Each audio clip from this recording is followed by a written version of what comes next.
अहो भाजी नेहमीसारखी हवी आहे का तिखट हवी आहे? अहो ऐकलत का? अहो हा. कुठे हरवलात? काय नाही. अहो मागच्या 2-3 दिवसापासून बघते तुम्ही खूप शांत शांत आहात.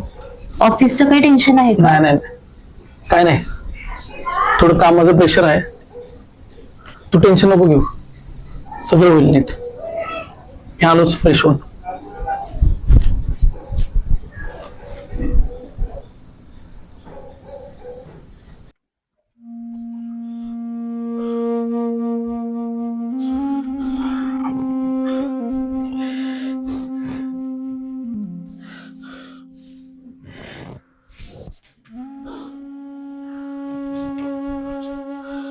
अहो काय होते तुम्हाला? काय नाही. अहो पुरुष रडले की कमजोर दिसतात हे कुणी सांगितलंय का तुम्हाला? मनात जर तुमच्या वादळ असेल तर ते बाहेर काढा ना. मी तुमची बायको आहे. फक्त सुखात सोबत करायला नाही आलीये मी. काजल, माझ्या जॉबचं काय खरं नाही ग. ऑफिस मध्ये ले ऑफ सुरू आहेत. आजच माझ्या ऑफिस मधल्या दोघांना काढले. पुढचा नंबर माझा असला तर आपल्या घराचे हप्ते, घर खर्च, आपली स्वप्न हे सगळं कसं सांभाळू मी? मला खूप भीती वाटते ग. मला हे सगळं तुला सांगून मला तुला त्रास द्यायचा नव्हता ग.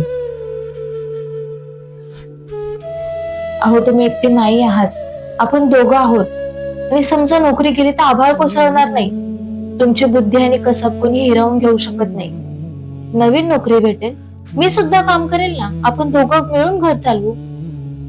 अगं पण तुझ्या घरचे काय म्हणतील? घरच्यांचा विषय सोडून द्याव तुम्ही. संसार आपल्या दोघांचा आहे ना, तो आपण दोघांनीच चालवायचा. आणि सगळ्यात महत्वाचं मला तुमचं मानसिक आरोग्य आहे.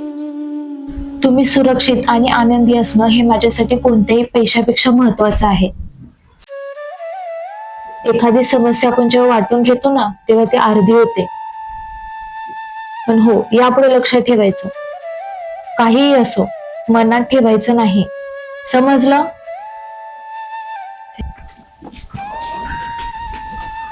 थँक्यू काजल.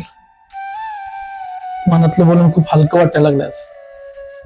मला वाटलं होतं या ओझ्याखाली मी एकटाच दबला गेलो, पण आज तू माझं ओझं हलकं केलंस. थँक्यू.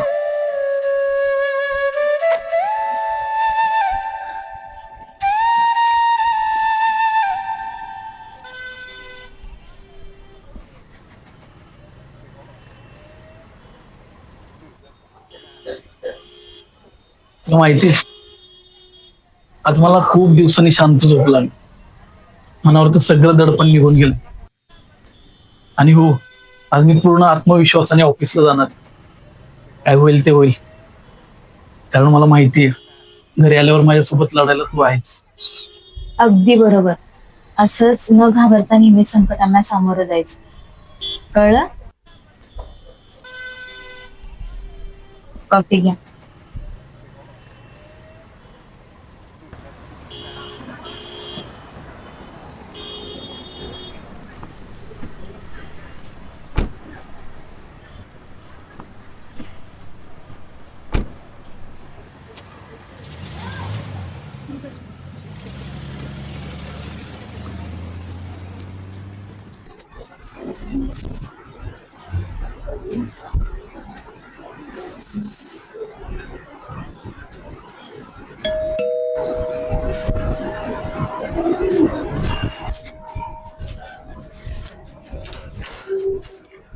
आले तुम्ही? कसा गेला आजचा दिवस? काही गडबड तर झाली नाही ना? हो हो, मला आतमध्ये तर येऊ दे.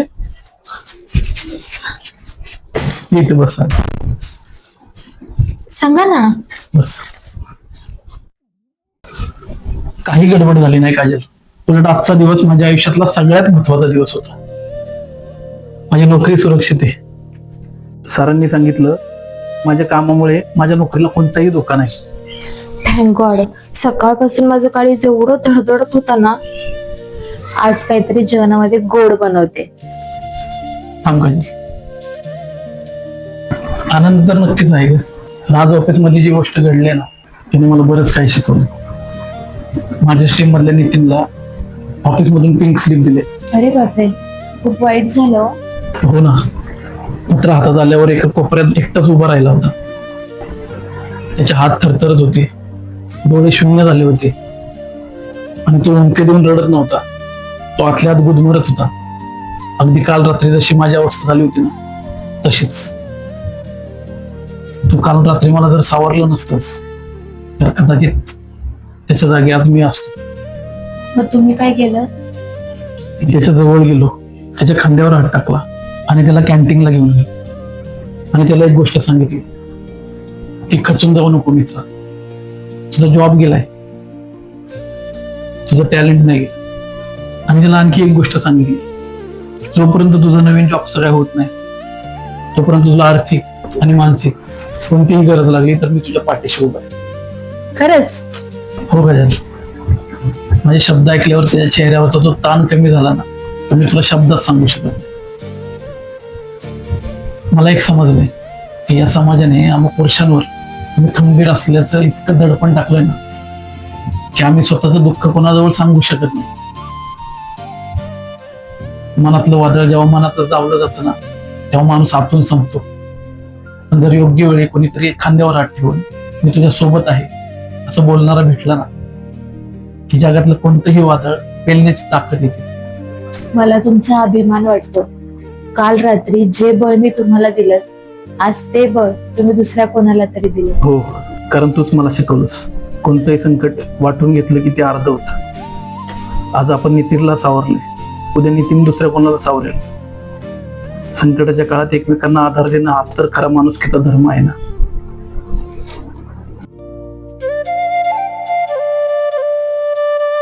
वादळात झाडं उन्मळून पडतात, पण जी पारमुळं एकमेकांना घट्ट धरून ठेवतात ती प्रत्येक वादळानंतर पुन्हा बहरतात. तुमच्या माणसांशी बोला, त्यांचं ऐकून घ्या, कारण मानसिक आधार हीच जगण्याची सर्वात मोठी ताकद आहे.